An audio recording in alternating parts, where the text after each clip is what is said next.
എന്ത് സംഭവിച്ചാലും മുഖ്യമന്ത്രി രാജിവെക്കണം, മന്ത്രി രാജിവെക്കണം എന്നൊക്കെ പറയുന്നത് കേട്ടാൽ എല്ലാവർക്കും ചിരി വരും. പക്ഷേ കേരളത്തിലെ ആരോഗ്യമന്ത്രി വീണ ജോർജ് രാജിവെക്കണം എന്ന് ഇപ്പോൾ സാധാരണക്കാരായ ആളുകൾ പോലും പറയുന്ന ഒരവസ്ഥയാണ് ഉണ്ടായിരിക്കുന്നത്.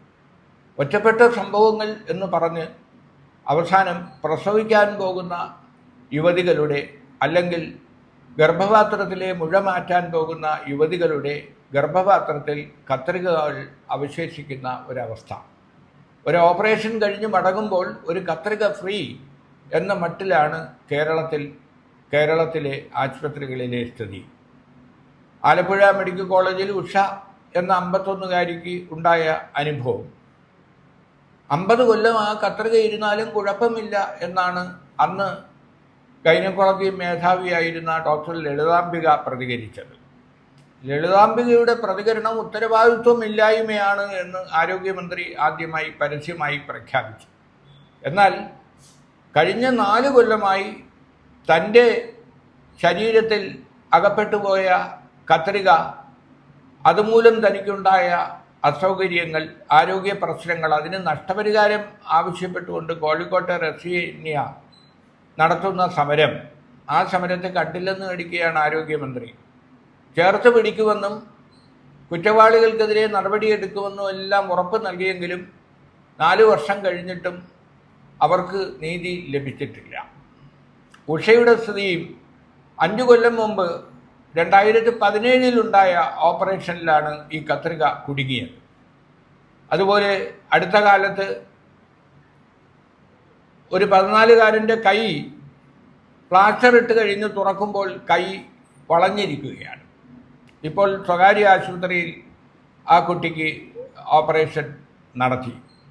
പാലക്കാട് മെഡിക്കൽ കോളേജ്, പാലക്കാട് ജില്ലാ ആശുപത്രിയിൽ കളിച്ച് പരിക്കേറ്റു വന്ന വിനോദിനി എന്ന് പറയുന്ന 7ാം ക്ലാസ് വിദ്യാർത്ഥിനിക്ക് മുറിവ് മാറ്റാനായി നടത്തിയ ചികിത്സയിൽ വലത് കൈ തന്നെ നഷ്ടപ്പെട്ടു. അവർക്ക് പകരം കൃത്രിമ കൈ വെച്ചു കൊടുത്തത് പ്രതിപക്ഷ നേതാവ് VD സതീശനാണ്. അവർക്ക് വീടും സ്ഥലവും വെച്ചു കൊടുക്കാനും അദ്ദേഹവും UDFും നടപടികൾ സ്വീകരിച്ചു. സത്യത്തിൽ സർക്കാരിനൊരു ബാധ്യതയില്ലേ? കാരണം ആരോഗ്യവകുപ്പിൽ തൂപ്പ് ജോലി കൊടുത്താലും നാളെ അത് സ്ഥിരം നിയമനമാകും.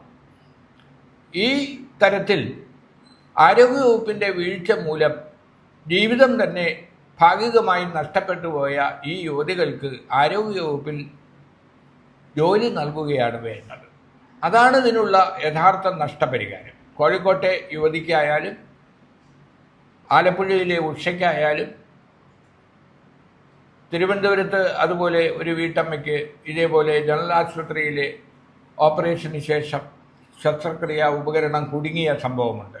അപ്പോൾ തങ്ങളുടേതല്ലാത്ത കുറ്റം കൊണ്ട് തങ്ങളുടെ ശരീരത്തിൽ ആശുപത്രി ഉപകരണങ്ങൾ കുടുങ്ങിപ്പോയ അവർക്ക് ആരോഗ്യവകുപ്പിൽ തന്നെ ചെറിയ ജോലികൾ നൽകി അവർക്കുണ്ടായ നഷ്ടം പരിഹരിക്കുകയാണ് വേണ്ടത്. ഇപ്പോൾ ആയിരക്കണക്കിന് താൽക്കാലിക ജീവനക്കാരെ സ്ഥിരപ്പെടുത്താനായി ചീഫ് സെക്രട്ടറി ഹൈക്കോടതിയിൽ നൽകിയ അപേക്ഷ കഴിഞ്ഞ ദിവസം ജസ്റ്റിസ് നിയാസ് തള്ളിക്കളഞ്ഞിരുന്നു. അപ്പോൾ വേണ്ടപ്പെട്ടവർക്ക് പിൻവാതിൽ നിയമനം, അവർക്ക് സ്ഥിര നിയമനം നൽകാനുള്ള നീക്കങ്ങൾക്ക് പകരം സർക്കാരിൻ്റെ വീഴ്ച മൂലം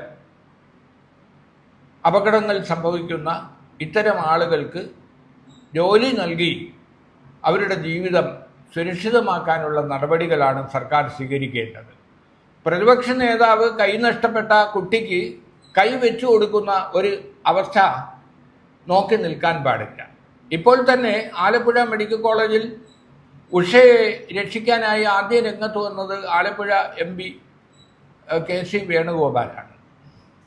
മറ്റൊരാശുപത്രിയിൽ, എറണാകുളം അമൃത ആശുപത്രിയിലേക്ക് അവരെ പ്രവേശിപ്പിക്കുകയും അവരുടെ ചിലവ് വഹിക്കുകയും ചെയ്യുമെന്ന് MP പറഞ്ഞു കഴിഞ്ഞപ്പോഴാണ് സർക്കാർ ചിലവ് നൽകുമെന്ന് പറഞ്ഞ് രംഗത്ത് വന്നത്. എന്തായാലും വീണ ജോർജ് കഴിഞ്ഞ 5 കൊല്ലത്തെ തൻ്റെ പ്രകടനം കൊണ്ട് താൻ ആദ്യം ചെയ്തിരുന്ന മാധ്യമ പ്രവർത്തനമാണ് തനിക്ക് പറ്റിയ പണി എന്ന് തെളിയിച്ചിരിക്കുകയാണ്. മന്ത്രി എന്ന നിലയിൽ അവർക്ക് കേരളത്തിലെ ജനങ്ങൾ നൽകുന്ന മാർക്ക് ഒരു പാസ് മാർക്ക് അല്ല എന്ന് എല്ലാവർക്കും അറിയാം.